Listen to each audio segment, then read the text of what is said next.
Evening, folks. Happy New Year, 2020. Uh, yeah, can't believe it.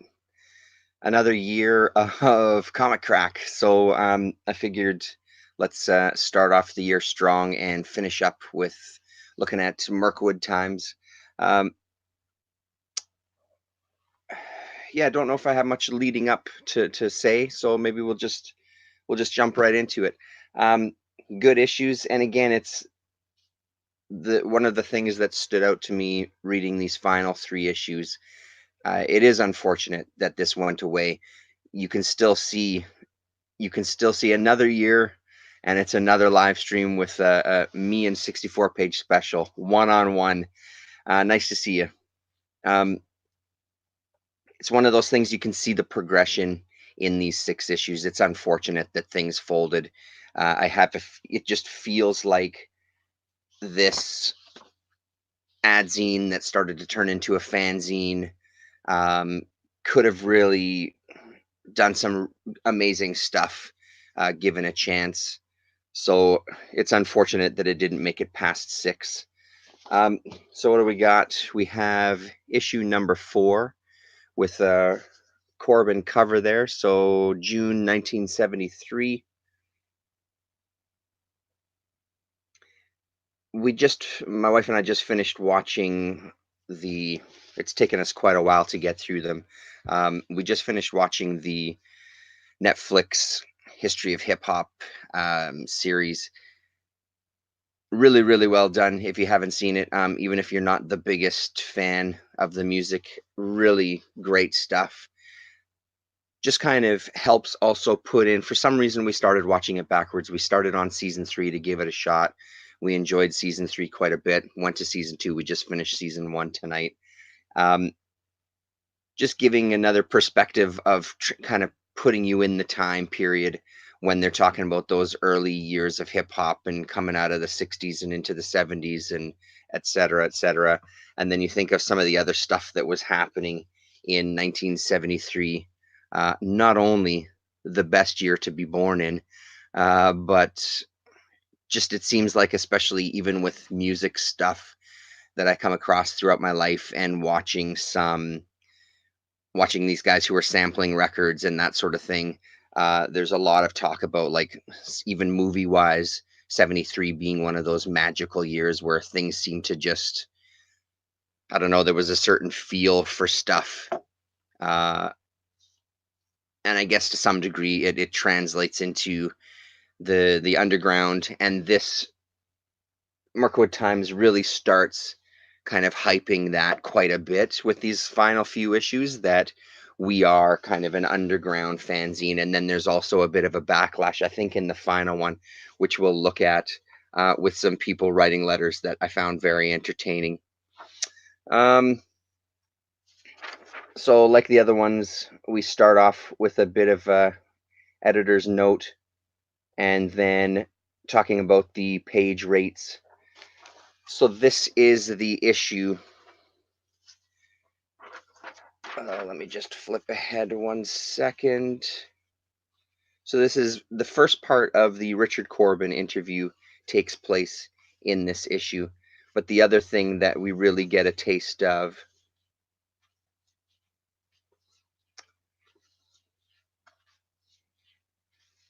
sorry, give me a sec. Yeah, we get the final kind of stab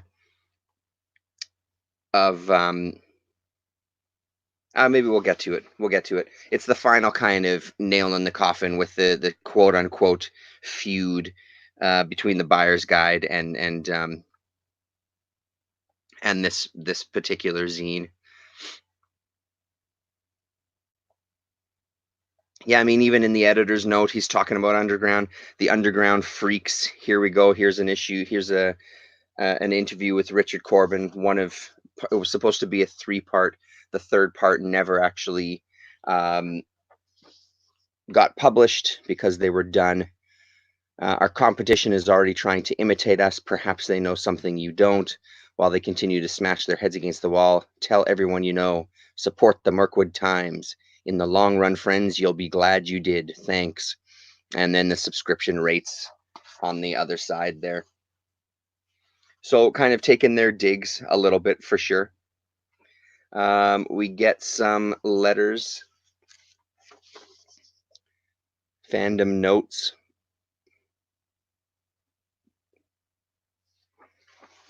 Don't think there was any that really jumped out at me from this one.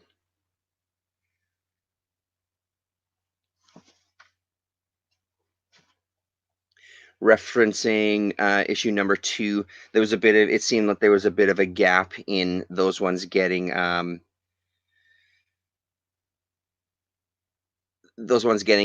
published a little later. So people commenting on the ads and the response they had to it. Let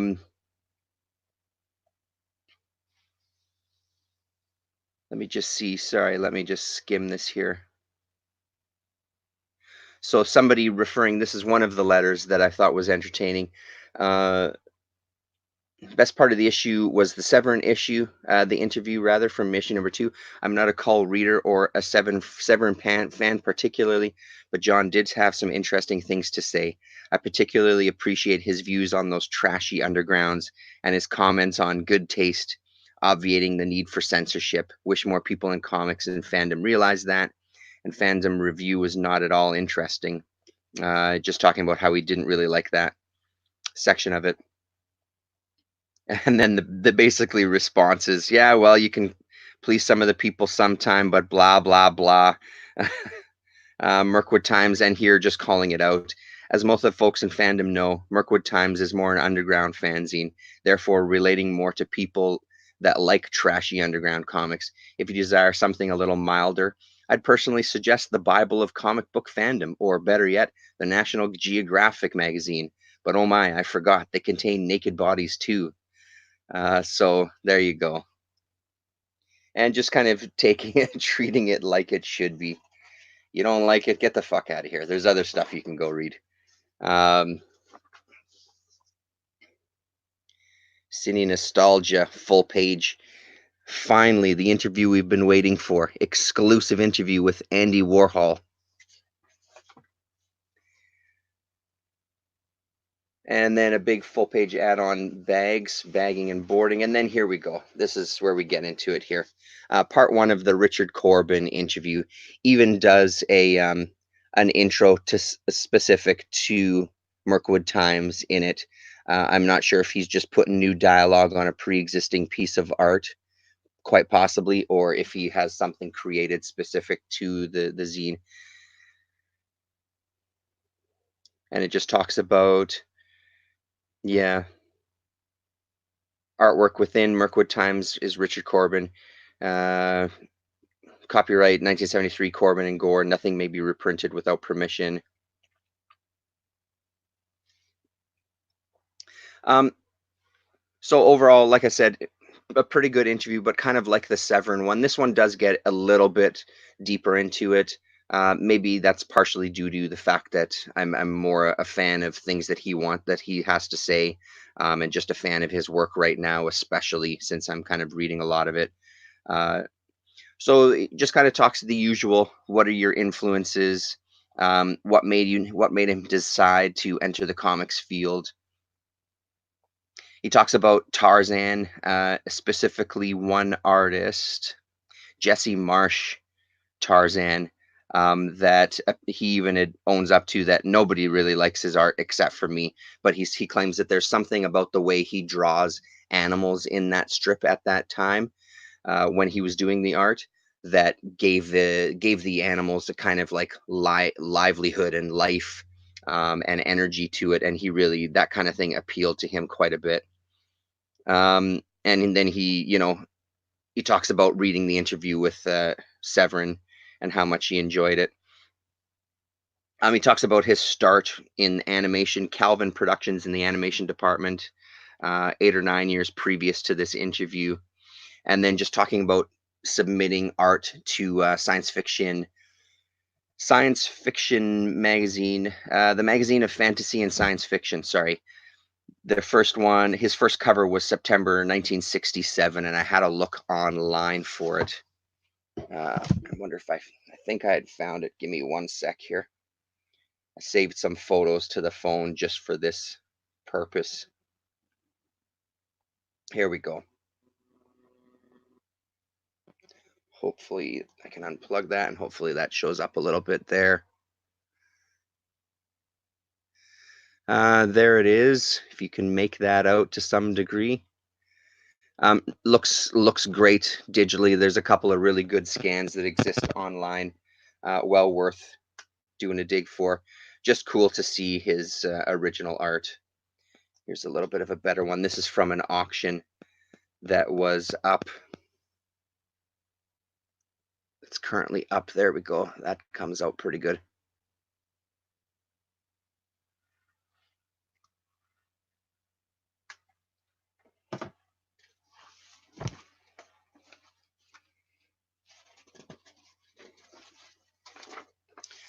Little bit of a chat about Neverwhere, the animation that he did with some stills on this side, some captures from it basically, and then what looks to me like, I'm not sure where this piece originated.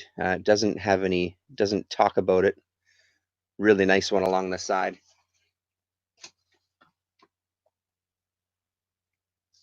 And then talking about approaching Warren magazine and look or Warren Publications and looking to get into kind of the creepy and eerie magazines. Um, his first work was Eerie 32. He also did a cover for Eerie 31. It was done later, but published first. So that was kind of his start in Eerie. I do have one of the issues. I didn't dig it out for this. Um, and kind of just talks about getting into fanzines and working for fanzines, and then kind of by that getting into underground comics. Talk specifically about Voice of Comicdom and Weirddom. I think Voice of Comicdom was the one where Rolf first appeared, and then started talking about getting into underground comics because Ripoff Press did the reprint of that. I think they talk a little bit more about that in the next issue. So this first part, let's see what happens on this last page here.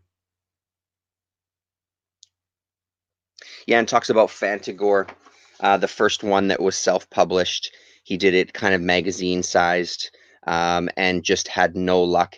Ended up kind of cutting the price tag on it just to move the issues. He thought he would end up making more money than he actually did, and he lost quite a bit of money on that one. But then again, being picked up by the underground just kind of helped. He claims he sold about 500 books, or rather, his wife sold 500 books of that first issue. So yeah, that's the part one of it. He had some bigger ideas for Fantagor, including what he talks about is he had thoughts of doing a 3D issue as well. But he says after that disastrous first sale, that's well out the window.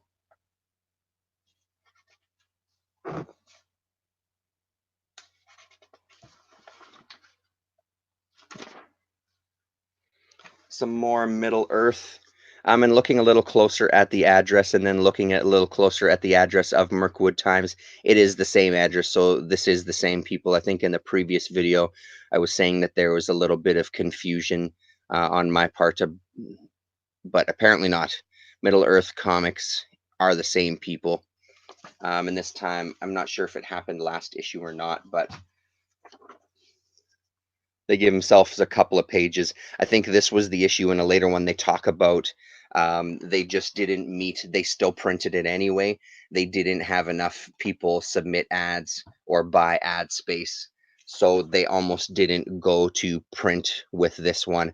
But they said, screw it. They took up some more space themselves and then printed it up anyway. So Decon 1973, looking at giving you the full rundown, guest lists, banquet, door prizes, trivia, advertising, art show. I love this ad so much. I just think of kind of our local mini convention here. Um, Hell, even the C4, which isn't happening anymore. But just that idea of doing something on a smaller scale for us. Obviously, this is a little bigger than what we would have here. main thing, the idea of a banquet, that one of the most popular recent additions to the Southwestern Cons events is the banquet. The food will be a barbecue buffet, and banquet tickets are $5.75 per person. Must be bought before June 29th, 5 p.m. Guest of honor will speak. So having guests of honor and having a banquet where everybody hangs out, and that's something, man. I can't imagine what that would be like. I don't know if there was much else that stood out. There's some door prizes, so things specific to this convention: EC portfolios, horror library first edition, a hand colored print by Frazetta, Wally Wood originals, um, The Mad World of Bill Gaines, Tarzan of the Apes. $50 cash prize for the costume party. Second prize will be $20, and third prize gets 10 solid dollars. Some 3D movies, some serials, etc. Really, really great snapshot of what was going to happen in 1973, the Dallas Convention.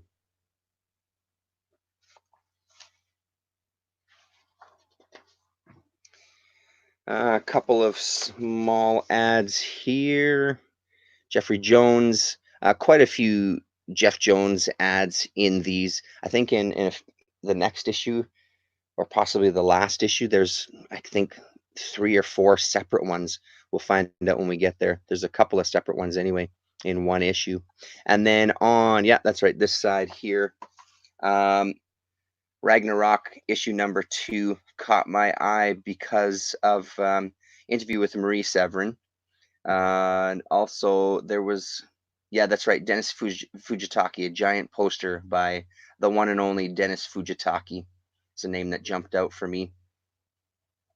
Had a look online for this one. I couldn't find Ragnarok number 2. I think it was only 3 issues. They might have, I believe it was issue number 3 that was listed on my comic shop. I don't remember where I saw it, but Ragnarok 2. Again, it's not like I spent hours searching those, so they probably exist out there somewhere. There we go. There's another Jeff Jones portfolio ad, full page this time.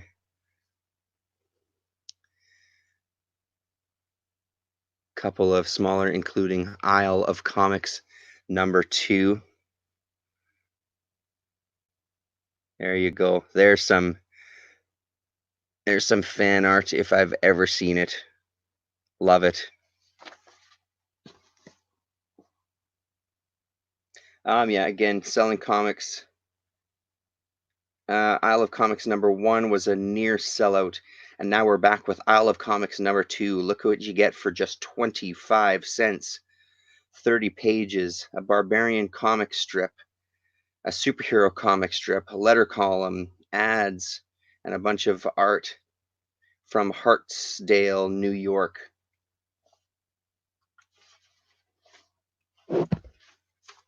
Some more Middle Earth. This side here, some more Middle Earth advertising space to fill up the issue. And then Gordon Bailey's Fandom Newsstand, second catalog. This one jumped out at me as well, too. I think I found this one on, this one was listed on my comic shop as well. So it's for just 50 cents for Gordon Bailey's second catalog of old and new fanzines and posters. New titles such as The Collector, Comic Crusader, Fantastic Fanzine, Funny Worlds, Graphic Story World, Reality, Sense of Wonder, and others. And then old zines like Alter Ego, Comic Collector, The Comic Reader, Star Studded, and many more. That would be great to have a flip through one of those. And then here we go. So now we have the final nail in the coffin of the Dyna Pubs, the buyer's guide dispute. So here we get a letter from Alan Light directly to Mirk-Wood Times that they've just reprinted. And then their response is some lyrics. He demands at the end of it, Also, please send me proof that your circulation is at 3,000 at the 3,000 point. It must be signed by the Denver Post Office postmaster or employee with his or her address so I can write them independently for verification. I need not tell you the legal implications if your circulation is one bit below 3,000, do I? Please reply by April 15th on both of the above matters. Like, who the fuck does he think he is? So their response basically is quoting Mick Jagger and Keith Richards. You can't always get what you want, but if you try sometime, you just might find you get what you need. They could probably lie and just say it's sold out instead of a near sellout. It's true enough. Yeah, you're talking the previous one. Yes. Um, for sale. I am forced to sell all my comics. There are about 800 or more. Some are in good condition and some aren't. There are also some valuable ones. I have Marvel, DC, Archie, Gold Key, and others. I am selling at $175. There's a story. There's a backstory right there. For sale. I am forced to sell all of my comics. The review section. This issue, what do we got? We got Grimwit #1, Richard Corbin. We got Fantagore #3 with Richard Corbin. We got Skull #6 with, you guessed it, Richard Corbin. We got Fantagore #4, and all looked on favorably. Everything gets a 5, except for a fanzine called the Legion Outpost #3, which gets a 2. Superfans, this is your magazine. Yes, all you fans who buy Legion comics will want to support this gallant effort. The entire zine is printed on white, pink, orange, green, blue, etc. paper and is printed offset. A nice cover by Cochrane of Lightning Lad with coloring instructions introduces you into 60 pages of Legion fan importance. Rating 2.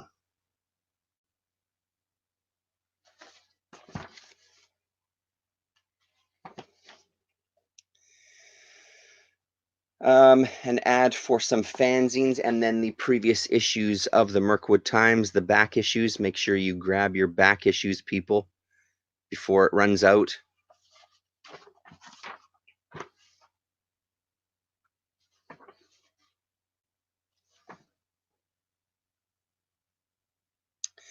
This one, the Menominee Falls Gazette.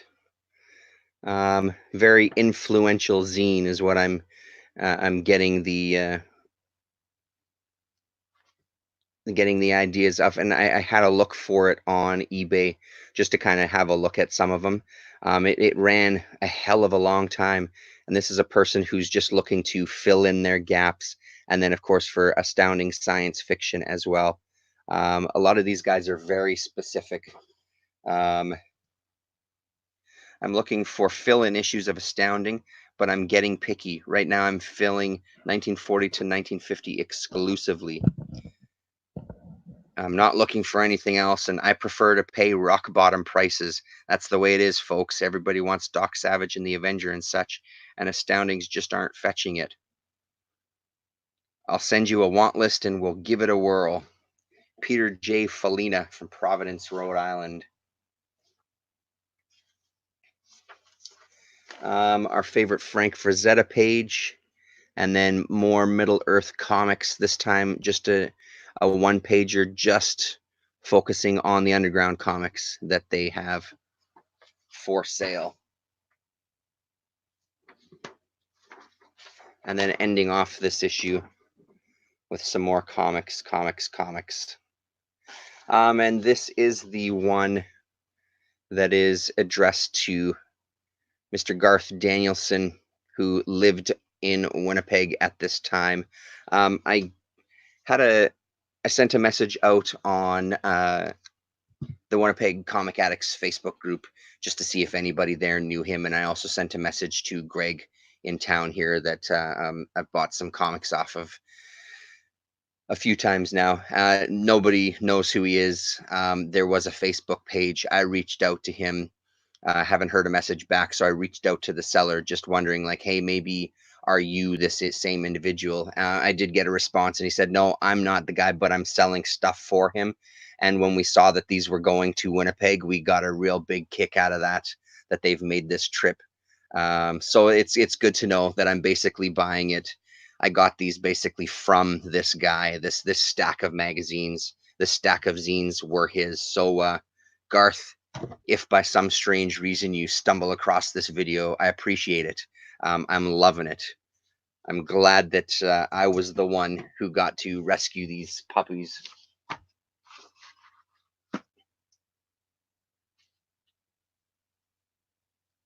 And getting right into issue number 4. Oh, let's put these suckers back on. There we go. That's much better. Here we go. Issue number 4. And again, another beautiful Corbin cover this time. Love this cover. A bit of a thinner issue as well. The last issue, it jumped up. Let's see if there's a... No, they don't have a page number at this time. The last issue is 47 pages or something like that. 48 pages. Yeah, no page count on these ones. What do we got? Congratulations on the 5th issue of the Mirk-Wood Times. The Uncanny Cow Waka. Hello. How are you? Thanks for tuning in. And subscribe now.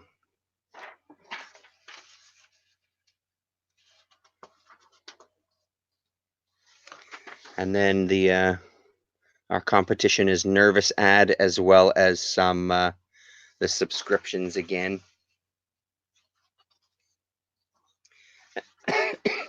And then we're back right into part 2 of the Richard Corbin interview.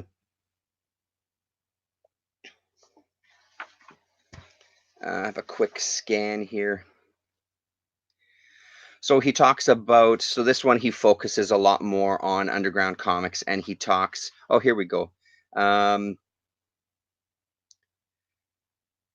I think the underground comics audience is on the average older than the fanzine audience. That doesn't necessarily mean that they're more intelligent, but there are a lot more of them than fans, which is why comics can continue to exist and even make a profit.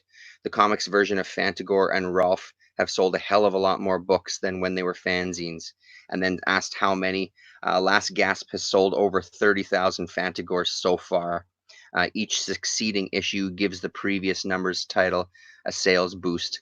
Rolf isn't doing as well. Ripoff Press has sold just under 20,000 copies of Rolf. So again, at this time in, what are we now? What, July 73? I believe this was a monthly, or was it bi-monthly? Anyway, so it's good to kind of put some numbers to things as far as he understood it at the time.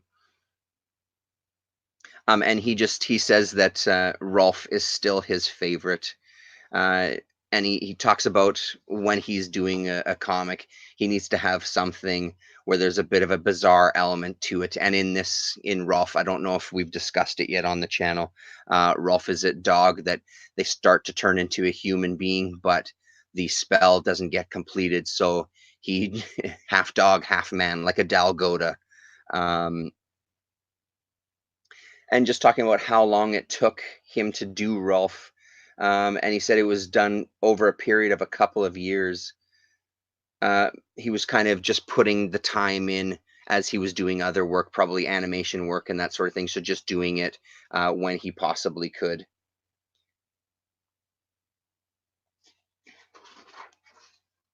And then we get some more images from Neverwhere again, which turns out to be Den, and this reads like it's pre-Den comic. I wish I could remember things like the years a little better, but I just don't. Because they talk about, have you made films out of any of your comics characters? And he says no, but Rolf was the reverse of that situation. It was going to be a movie with model animation first, and when it proved too complex, I completed it as a comic book. And apparently he's been approached at this time about Rolf being an animated film. And from what I looked for online, I couldn't see any talk of that actually happening.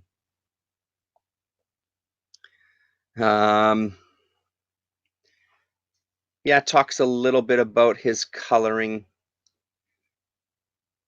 and just that, that it's time consuming. They don't dig too much into it, into process. Instead, do things like, what class would you place underground comics, and which of the overground comics are your favorite, and that sort of thing. So it's one of those things, they do some stuff really really well, and then they kind of steer away in a joking way about kind of technique, and maybe talking about how he creates and stuff, which would be kind of interesting to ask really banal questions. So end of part two. Part three, the final part, will be the next issue, which again never happened. Serious Collectors, pristine mint. We have the following, absolutely mint, like the day they were printed. An ad with very serious collectors only, need apply. All of you other riffraff, get the hell out of here. No time for you. Some more fandom notes. No, this isn't the one. Somebody praising. By this time, there's people that are talking about issue number 3, which was the real big kind of breakdown of what was happening, and kind of coming to, obviously they're printing the ones that are coming to the side of Mirk-Wood Times. They're talking, giving Mirk-Wood Times high praise, and also trashing the buyer's guide a little bit. Middle Earth, and then yeah, just a handwritten ad down below here.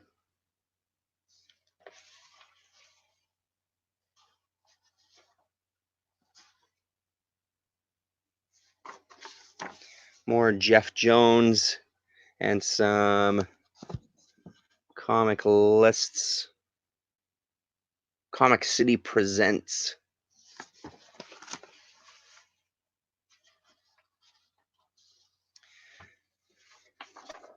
A nice 2-page ad for back issues. Make sure you grab them. Grab all 5 for $1.50, people. Jump on it.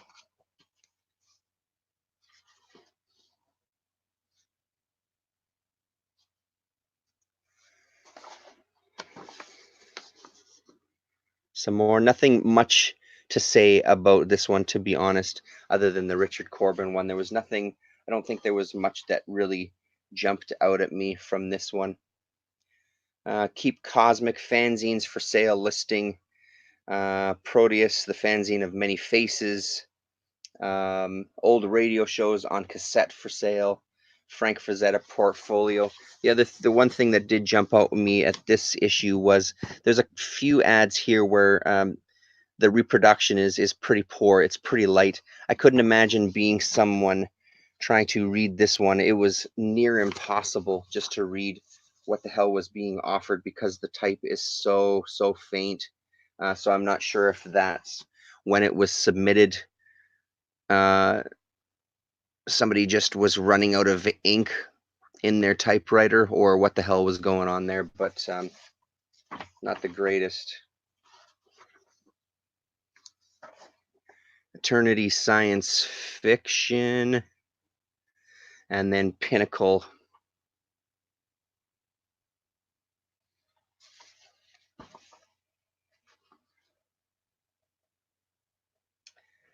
I support the Mirk-Wood Times. It means quality production, quality articles, and quality work by quality people. I support the Mirk-Wood Times. I support it and I love it. Long live Mirk-Wood Times. It's quality. The above is a paid advertisement. So with the skull there. And then fanzine, fantastic. 4 days comic convention. Greetings to the California Comic Con. Neil Adams, Jack Kirby, Carmine Infantino. focus a little better. That's a little better. August 15th through 19th.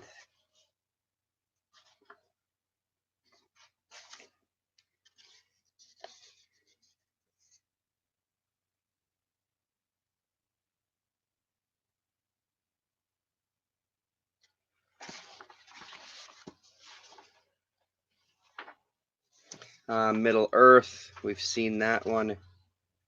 And then collectors magazines and book exchange, old new comics undergrounds, horror mags, Mad Lampoon, even old Playboy, a free list. Send away for that free list. And there we go. That's that cover there with the mighty No Man. I will find you, No Man. I don't know where, but somehow. And then finally, the last, unfortunately, the last issue, number 6, like I said, much thicker. And I was hoping with more content. And yes, it is more content, but it is, the last section is a sampling of inside comics, who runs the comics industry. So it's the last, I don't know, 8 or 10 pages of this issue.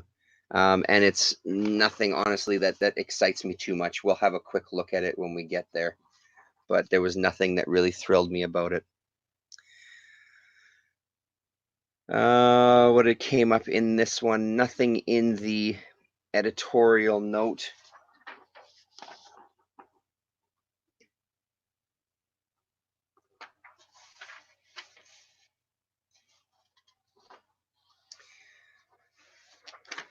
Tricky Dick, Impeach Noxon,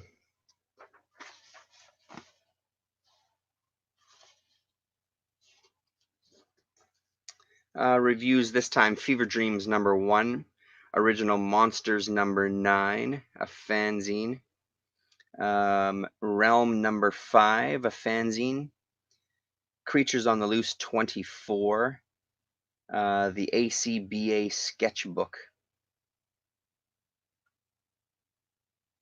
and then Gadget Man's Grab Bag 1 magazine.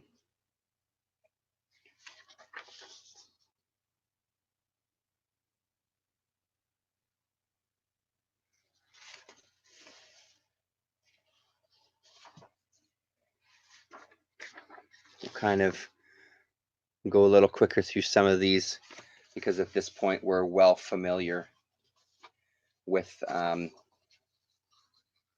of these ads. Creation, like the lettering there on that Creation, Comic-Con, January 4th to 6th. But I mean, like I say, that's upside down. Like I say, the quality has greatly improved since that first issue. Fandom notes. So yeah, really nice work. I'm very disturbed with Mirk-Wood Times #3. I'm talking about the features which go against some of my basic beliefs. First of all, underground comics reviews.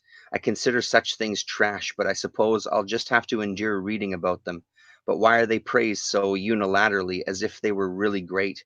And why glowing reviews given to stories in which my type of people, straights you call us, are decried as the destroyers of society, while long-haired types are cast as the saviors of society, who set everything right? Corbin, Crumb, and their ilk are sick. Secondly, why the emphasis on nudity in your ads? This seems to pervade all of your advertising elsewhere, not only in your publication. I feel that this is unnecessary. Next, why the obscenity as in the strip Exile? Not that Exile was bad otherwise or did not have a point to it. I don't like the idea of referring to drugs in any way, though. Once upon a time, comic fandom meant superheroes and funny animals, but I guess that is no more. It's a shame. Anyway, all of this caused me some embarrassment when I recommended your zine, Sight Unseen, to young friends of mine of similar bent. It is the last time I shall recommend anything without seeing it first. Now it may surprise you to learn that I don't wish at this time to have my name taken off your subscribers list. Some of the ads are interesting and gives some masturbation material, I imagine. Some of the ads are interesting, even though I haven't found any I choose to answer. I am truthfully hoping you might improve the content. Number two was quite good, mainly, or else just drop the content and expand your ad line. We conservatives plopped into the middle of a seemingly liberal fandom may be a mite hard to take for you people sometimes, but you'll find you don't get rid of us that easily. Some of us are even nice guys, believe it or not, and we are nice without the stimulation of drugs, obscene artwork, anti heroes, and all the rest of the current syndrome. We read comics for pure escapism, not social consciousness, and we read the adventures of hobbits for the same reason. All I'm asking is that you give us a little consideration. Like it never ceases to fucking amaze me that again, even in 1973, motherfuckers are out there thinking that every part of fandom is supposed to be tailor made for them. Um, all I'm asking is that you give us a little consideration. Like there's not 90% of shit out there that's exactly for you. And then he signs off Jesus equals peace, John. Um, One part of your letter that confuses me, John. This is the response from the editor. While long haired types are cast as the saviors of society, I've never been one for religion as a lifestyle, so please correct me if I'm wrong, but didn't your savior and his pals have long hair? Best, Ed. Beautiful. I highly entertained by that one. Just fucking dipshits, no matter what year you're in, be it 1973 or 2020 with comic fandom. This isn't what I like about comics, so go buy a fucking comic that you like, you stupid piece of shit. Anyway, it's just highly entertaining to me. Here we go. And another beautiful ad for Phantasmagoria.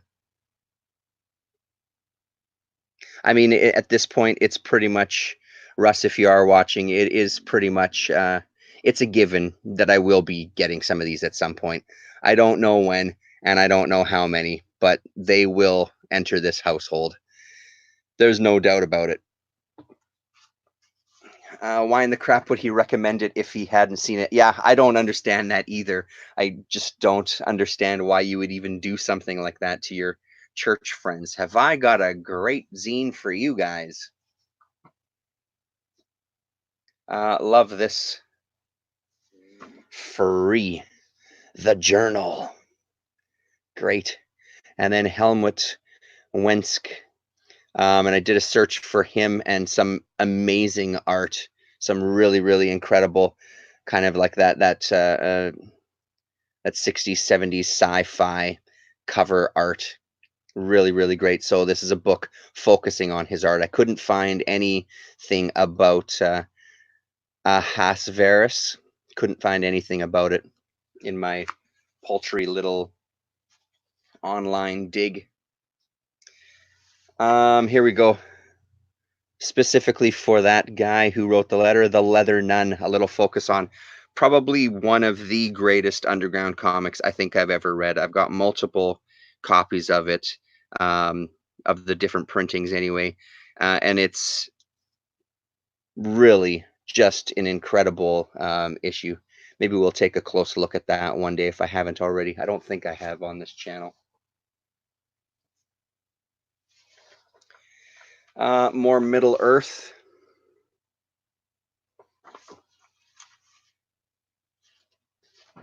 Another great illustration by this Jay Fish, who's appeared a couple of times. Smoke, I believe it says up there, In the Smoke. Love that page. Very cool. And then Neil Adams Warp poster for only $2. Someone with a wanted list.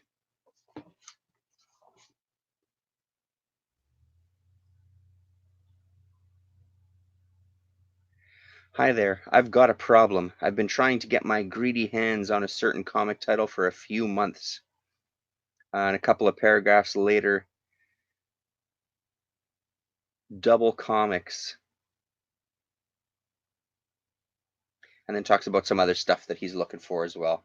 Dick Tracy, etc. The triple fanfare, October 18th to 21st, the Detroit Hilton, downtown Detroit. Our honored guests, Mike Kaluta, the shadow artist, and Barry Smith, Conan artist. Contestants, so a masquerade, like a costume contest. Room rates, Star Trek gag reels. There you go, 64. Some Star Trek content for you. Film extravaganzas, including Night of the Living Dead and On Her Majesty's Secret Service. This Island Earth, 2001: A Space Odyssey, Forbidden Planet, War of the Worlds, cartoons. There you go.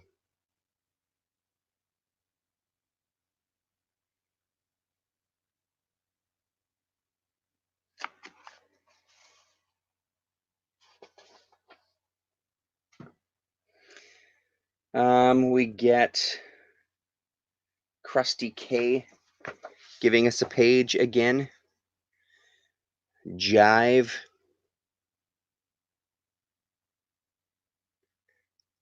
Al Williamson, a couple of ads. Comics Forever, a dime a dozen. Selling some posters. More Middle Earth. Ad. Wanted. Any Archie comics. Preferably Golden Age. Send list with prices. There you go. What more do you need? I got a Sharpie. I got a piece of paper. I'm sending an ad to the Mirk-Wood Times. Love it. I really hope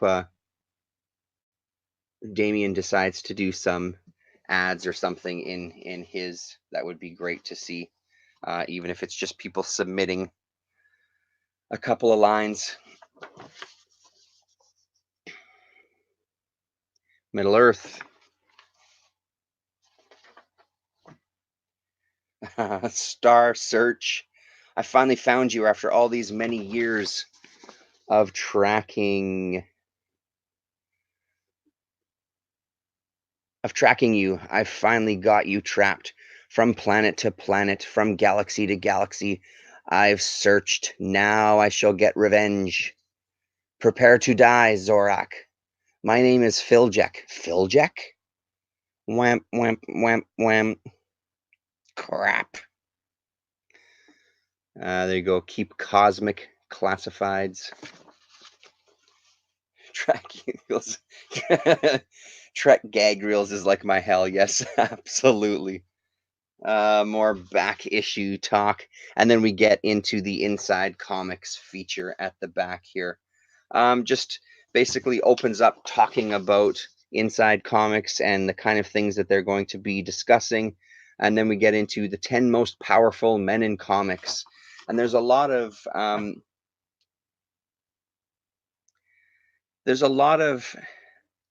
the people without the power pretend they don't know who holds the power, but they know, just like the people who hold the power know. One of the things they talk about in this intro is what Inside Comics is, what Inside Comics strives to be, is something never before attempted in comic fandom. We're interested in monitoring the comic field, comic books, comic strips, underground comics, anything related to the comics field. For years, the comic industry has managed to keep the fans quiet and uncritical. Inside Comics will break away from that mold. We'll certainly offer praise when praise is called for, but more importantly, we'll criticize when we feel criticism is called for. It's hard for me to get a picture on that at the time, not being there in this moment and kind of what things were like. I mean, I know the Comics Journal, so I know criticism, and I know sometimes being overly critical, and how that's kind of infected us to some degree this time. People just being critical and not actually talking about the positives of some of these things and how that can kind of get away from you. But then there's also this weird kind of undertone about comics fans don't realize the power, and they don't actually have the power to save a comic. Those decisions are made from higher ups, and just talking about approaching comics more as like a business model, that there's decisions that are being made whether you like it or not. So we get a little rundown, and honestly, I didn't read it because it just doesn't interest me. This kind of thing just doesn't hold interest for me. Who they claim are the top 10 most powerful people in comics. So Carmine Infantino, James Warren, Saul Harrison, Stan Lee, John Goldwater. Number 6, The Distributors.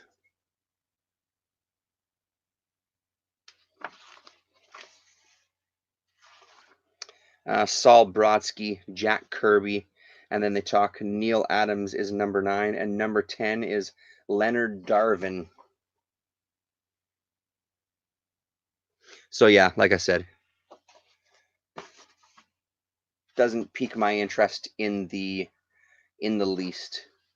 And then we do get this little feature just about the conventions that are going on. Here's a short list of conventions that are happening in a town near you. I think there is a Toronto one there. Yeah, there is Toronto Sci-Fi. Toronto 2 World Sci-Fi Convention. Date September 1st through September 3rd. Activities, awarding of Hugo and Nebula Awards. We go to Chicago, we go to New Orleans, San Diego, Cleveland, and New York.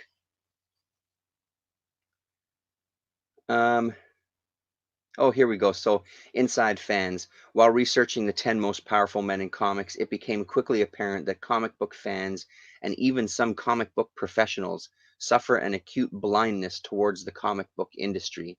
The fans seem to think that the comic book industry is a harmonious blend of people pitching in together to entertain readers.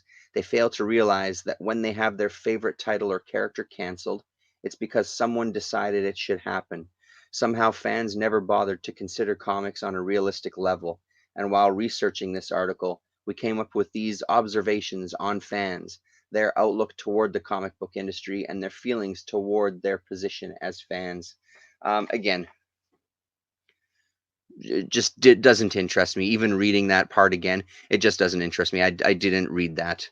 Um, I'm sure it's very insightful, though, from Inside Comics, as they take a critical look at the comics industry. And then just an inside report on things that are happening. I did skim this one just to kind of get a sense of the things that they're focused on. They talk briefly about possible legal actions between Marvel and Warren concerning the character Satana. In an incredible stroke of coincidence, both companies introduced a female vampire named Satana into their black and white books the same week in June. They've been told that Marvel's lawyers are on the brink of instituting legal action against Warren. Um, what was the other one? Oh, Sign of the Times. At the June 2nd Sunday, Phil Suling plastered large red lettered signs all around the dealer's room.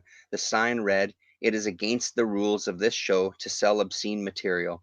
If the law deems your material obscene, selling to an adult is a misdemeanor.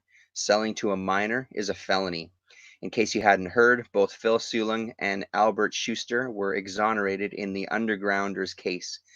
The cases against Mr. Suling and Mr. Schuster for allegedly selling obscene material to minors were dismissed and the men were cleared. Suling and Schuster were originally arrested at the March 11th second Sunday in plain sight of several hundred fans and dealers. I thought there was something else about that too. Oh, yes, here we go.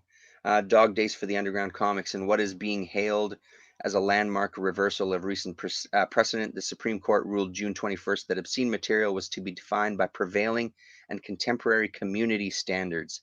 This means there will be no national standard for acceptability, and each state legislator and state court, in concert with local police, will be left to their own devices, which is why I had to always ask for the dirty box of comics from behind the counter. Oh, Damien, Sleepy Reader, how are you, buddy?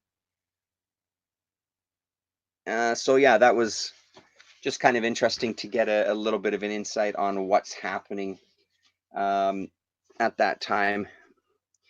And then the back cover collector's magazine and book exchange. Again, not addressed to anybody, this particular issue, just the one addressed to our friend Garth. And that, my friends, is that. Does he sleep? Yeah, no, he never sleeps. It's very true. Never. That's true. Enjoying the future. Yeah, so am I. 2020. Who would have thunk it? Just yesterday, it was the year 2000. Thanks very much. So there you go. That's the 6 issues of the Mirk-Wood Times. Amazing, and really does put me in a bit of the mindset to pick up some more of these and try to find some more interesting fanzines. Um, it's just enjoyable going through these kind of time capsules. A bit of a different time capsule anyway, getting a bit of a sense of what it was like when these were coming out. Even though I don't think I fully comprehend it. I love it. It's just a part of the whole thing that I do enjoy. I mean, we're all here, or those of us that are here making videos are making videos for a specific reason. We're fans. We enjoy this kind of participation.